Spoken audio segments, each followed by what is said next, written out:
Akka naannoo Oromiyaatti daa'imman miliyoona 3 ol rakkoo quucarummaan saaxilamoo ta'uu gorsaan sirna nyaataa fi nuutireeshinii waajjira pirezidaantii naannoo Oromiyaa Dr. Haji Amaan dubbatan. Biiroon Investimentii fi Industirii Oromiyaa dhaabbata Saankuu waliin ta'uun maalummaa nyaataa qabiyyeen badhaadhee fayyaa namaaf qabu irratti abbootii qabeenya warshaa daakuu irratti bobba'anii fi qaamolee qooda fudhattoota biroof leenjii hubannoo cimsuu kenne. Maricha gaggeeffame irratti hooggantoonni sadarkaa federaalaa fi naannoo Oromiyaa akkasumas qaamoleen qooda fudhattoota adda addaa biroo argamanii jiru. Itti aanaan hoogganaa Biiroo Investimentii fi Industirii Oromiyaa Obbo Boshoo Kadiir haasaa taasisaniin industiriin akka biyyaa fi naannootti jiran kamuu nyaata qabiyyee guutuun badhaadhee akka dhiyeessanii fi quucaruu daa'immanii hambisuuf akka oolu qaamolee qooda fudhattootaa waliif mari'achuun kan barbaachiseef jedhan. Sagantaan kun kan qophaa'eef jalqaba irratti keessattuu industiriiwwan akka biyyaattis ta'e akka naannoo Oromiyaatti jiranii waan nyaanni tokko qabaachuu qabu.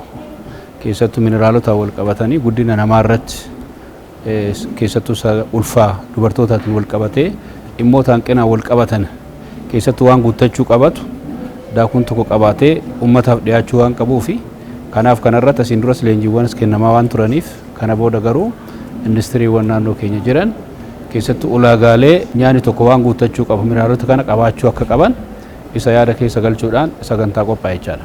Akka naannichaattiin industiroonni warshaa daakuu irratti bobba'anii oomishaa jiran 200 ol ta'uu kan dubbatan Obbo Waashoon warshaaleen kunneen yeroo kamuu nyaata qabiyyee dhangaa nyaata hundaan of keessaa qabu akka dhiyeessanii fi fayyummaa daa'immanii fi dubartootaa eeguuf yeroo kamuu caalaa biiroolee biroo waliin qindoominaan hojjechaa jiraachuu dubbatan. Keessattuu isaan ittiin oomishanii baasan irratti meeshaan ittiin appaak godhanii baasan irrattis food fortified kan jedhu chaappaa qaba. Certified kan ta'etu qaba waan ta'eef uummannis hawaasni keenyas yeroo bitu isa yaada keessa galchuudhaan keessattuu daakuudhaanis wal qabate waan jiru food fortified kan jedhu certified kan ta'etu jira waan ta'eef chaappaa sallaales hawaasas akka fayyadamuu ittiin danda'u.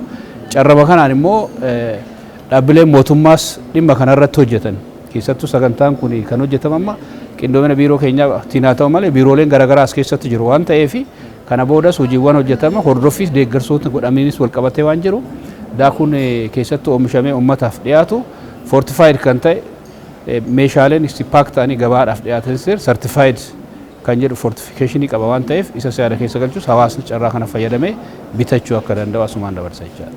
Biyya keenya keessatti rakkoon nyaataa qabiyyee guutuun badhaadhee hedduun jiraachuu marii gaggeeffame keessatti qaamoleen qooda fudhattootaa kan dubbatan yoo ta'u kun immoo quucaruu daa'immanii kan fiduu fi rakkoo hawaas dinagdeedhaaf kan nama saaxilu ta'uu qaamoleen hirmaatota maricha irratti argaman kanneen dubbatan.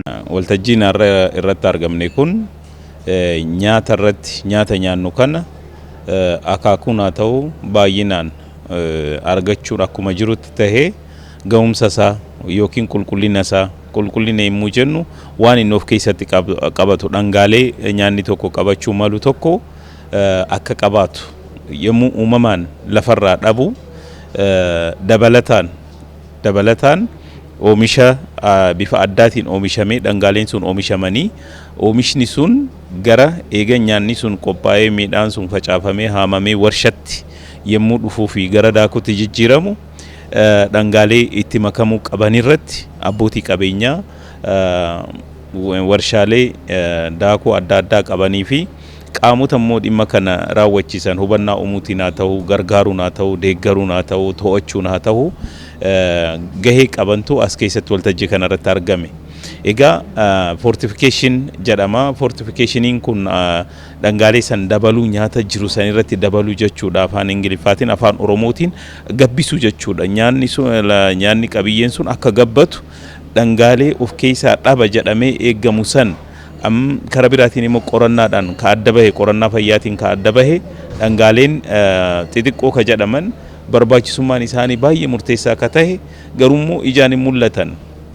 Ina agartu baay'inaan miti kan mul'atu keessa nyaata keessatti dhangaalee san ka argattu waan ta'eef akka biyya keenyaatti vaayitaaminoota garee baa jedhaman jiru fi ziinkiidha. Waajjira pirezidaantii mootummaa naannoo Oromiyaatti gorsaan sirna nyaataa fi nuutireeshinii Dr. Haji Amaan saganticha irratti argamuun ergaa dabarsaniin akka biyyaatti fi naannoo Oromiyaatti rakkoon sirna nyaataa fi nuutireeshinii hedduun jiraachuu dubbatan. Akka biyyaattis ta'e akka naannoo keenyaatti rakkina sirna nyaataa fi nuutireeshinii hedduutu jira.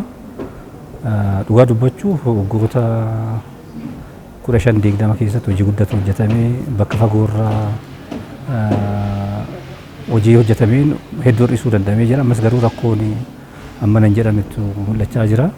hanqina nyaata sirna nyaataa jechuun oomisharraa jalqabee hamma nyaatutti rakkoo jiru jechuudha. Akka qorannoon bara 2019 akka lakkoofsa alaatti gaggeeffame mul'isutti akka naannoo Oromiyaatti daa'imman miliyoona 3.41 ol rakkoo quucarummaan saaxilamoo ta'uu dubbatan. Qorannoo bara 2019 akka lakkoofsa faranjiitti gaggeeffameen daa'imman waggaa 5 gadi Oromiyaa keessatti quucaran parsantii 41 irra jiranii lakkoofsaan gara daa'imman miliyoona 3 jechuudha.